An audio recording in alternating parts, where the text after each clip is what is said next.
How you doing, guys? I'm just doing a video on pendulum summoning. I'm probably like the last person on the face of the earth to make a video on this subject, but hey, I haven't made a video in a while and I just felt like it. So pretty much here are my 2 cents on pendulum monsters and the pendulum summoning mechanic. So pretty much, if you don't know what it is already, there's going to be these new pendulum scales on either side of your field, and then you put one monster with a pendulum scale on one side and one with a different pendulum scale on the other. And these pendulum monsters also work as spells that go in said pendulum zones. So you pretty much have, let's say, a pendulum monster with a scale of 1 and a pendulum monster with a scale of 8.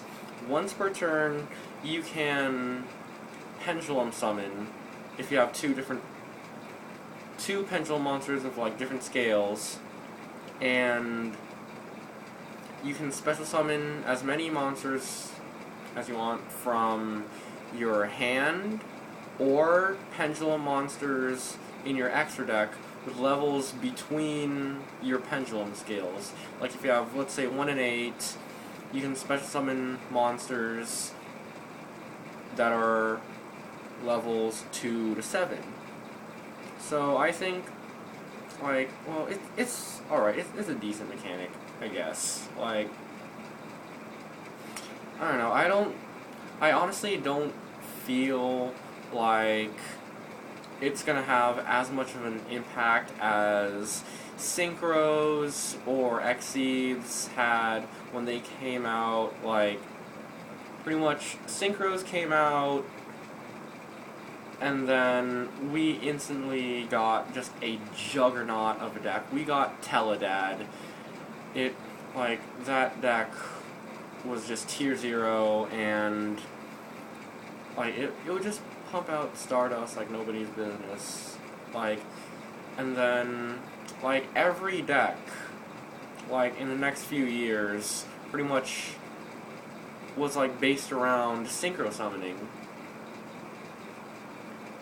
And then when Exceed started to roll around, they already had perfect synergy in pretty much any deck that was the shit back then.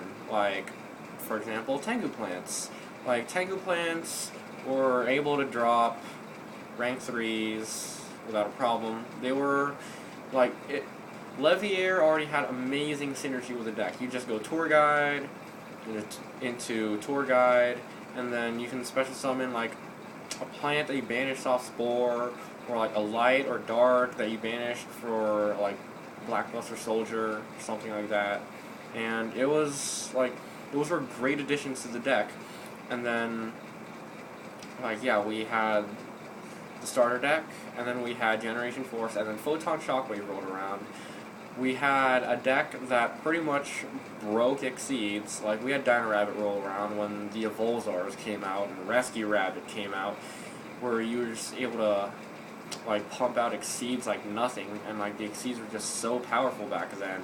So hopefully we could see, like, pendulums have, like, have a decent effect on the game. Right now, on, like, in my opinion, with what we have right now with, like, Stargazer Magician and Time Gazer Magician, like, those cards are ass. Like, really, those cards are terrible. They're subpar. And then, like, the pendulum mechanic in general is just kind of gimmicky and inconsistent right now. And I honestly don't see pendulums, like, having any place in any tier 1 decks right now. Like, I don't see them having any place in, like, Dragon Rulers or Mermails or, like, Geargia, Bujin, stuff like that. So, like, from a competitive standpoint, I honestly don't think pendulums are going to be that good.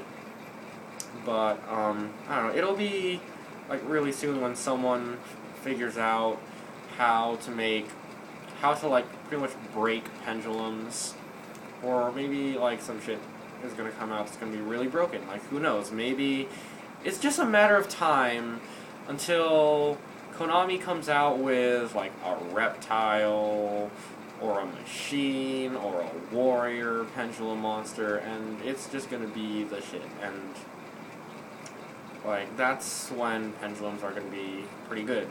But otherwise, they're just fine right now.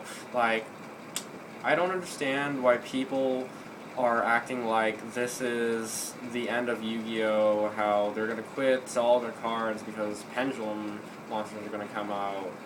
Like, right now, pendulums are bad. It means you have to play bad cards like Stargazer and Time Gazer, and like, it's gonna be a while until someone breaks pendulums. Like,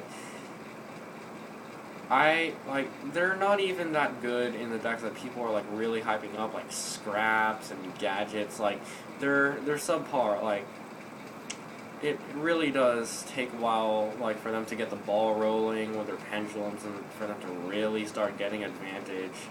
So, I don't know.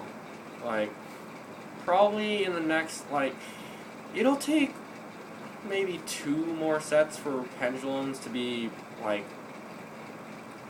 broken. Like, it'll take 2 more sets for pendulums to be the shit. So, I wouldn't worry about them right now.